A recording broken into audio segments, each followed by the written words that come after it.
décision du Conseil constitutionnel, même si c'est pas totalement réglé de façon globale pour être réaliste. Mais nous pensons déjà que voilà, la décision du président Macky Sall de poser les recommandations du Conseil constitutionnel déjà est à saluer. Et pour nous, les Sénégalais vont devoir choisir le prochain président dans les jours à venir. Je pense que c'est plus d'organiser cette élection-là avant le 2 avril. Bon, je pense que tout ceci nécessite en tout cas certaines diligences, d'abord de la part de tout le personnel électoral, mais aussi une volonté du président Macky Sall et des autres institutions à organiser la décision du Conseil constitutionnel. Et avec les candidats, je pense qu'on pourra trouver une solution de plus rapidement.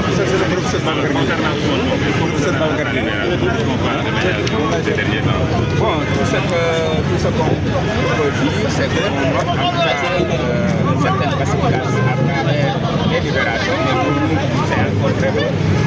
On parle de moins de 300 libérés.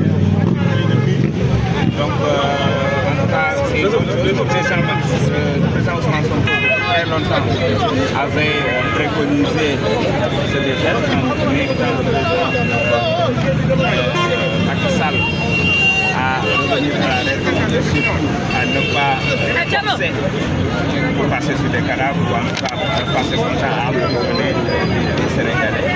Aujourd'hui, il y a une certaine prise de conscience et ils ont choisi délibérément de libérer le maximum de détenus possible, mais il faut aller jusqu'au bout, c'est-à-dire libérer tous les détenus politiques, indemniser ces détenus politiques quand même, qui ont été injustement et arbitrairement arrêtés, mais indemniser aussi les familles des victimes, parce que si on veut aller vers une pacification, il y a beaucoup d'étapes déjà pour une réconciliation.